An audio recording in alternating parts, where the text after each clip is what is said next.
One of the nation's biggest companies is saying goodbye to the country's biggest city. Amazon has confirmed that it will not build its second headquarters in New York. As we reported last week, the company was concerned about mounting opposition from some lawmakers and advocacy groups.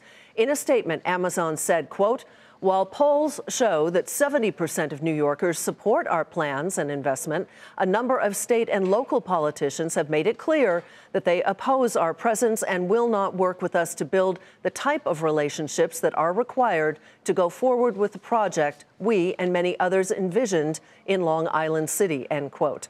Critics of the decision did not like the tax breaks that Amazon was given to build the project that it estimates would have brought 25,000 jobs and billions of dollars in tax revenue to the city.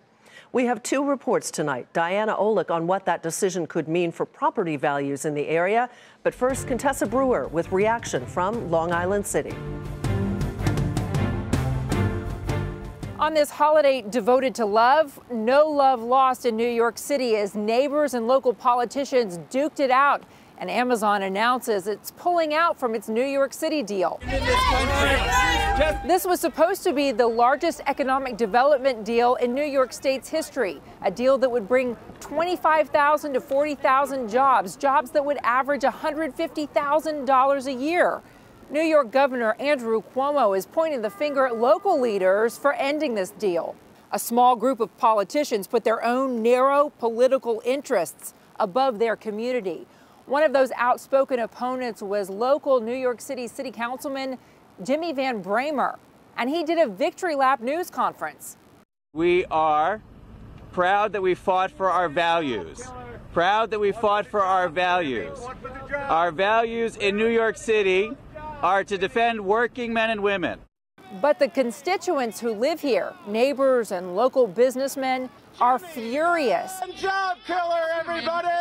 They feel like they've lost out on the opportunities, and they pushed back loudly during that news conference. I think it's a sad day for the community. I really do. There were a lot of jobs coming our way. There was a lot of energy in the community, and it's just unfortunate. You know, there were a couple of politicians who made a lot of noise, and they did not speak for the residents in this community. Amazon praised both New York's governor and the mayor, Bill de Blasio, for being good partners.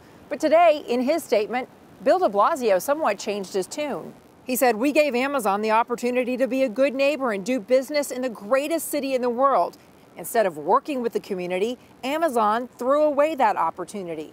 Amazon said it had 70% support among New Yorkers, but those 30% who opposed were loud in their opposition. They wanted to know what the impact would be on transit, on schools, on real estate, and they felt like Amazon wasn't being a good community partner in sitting down and talking with them. And so, on this Valentine's Day, New York City got dumped. Contessa Brewer, Nightly Business Report. Now, when Amazon did first announce its choice of Long Island City for its second headquarters, we reported that buyers were flocking to buy up real estate in that area. Now what? Diana Olick takes a look. In the 14 weeks following Amazon's announcement to put HQ2 in Long Island City, yes, so this entire cube is sold out. Open houses like this one were jam-packed, some hoping to live there, others investors hoping to buy, flip, and profit from what would surely be a jump in home prices. Signed contracts to buy properties, mostly condos, jumped 181% compared to the same period the previous year, according to Stribling and Associates. 135 sales compared to just 48 the year before. When the news hit today, shares of residential REITs like Equity Residential and Avalon Bay took a hit. Avalon has a large building in Long Island City, and Equity Residential has a big presence right across the river in Manhattan. Long Island City's rental market was considered overbuilt before Amazon, with several new towers on the water. In a statement, the president of New York's real estate board, John Banks, said it's unfortunate that we've lost out on an opportunity to create tens of thousands of jobs for city residents and generate billions of dollars in tax revenue. Nevertheless, New York City is still open for business and will retain its status as a world-class center for tech and innovation. Office REITs were split today, with SL Green getting hurt initially as it has a large presence in Manhattan.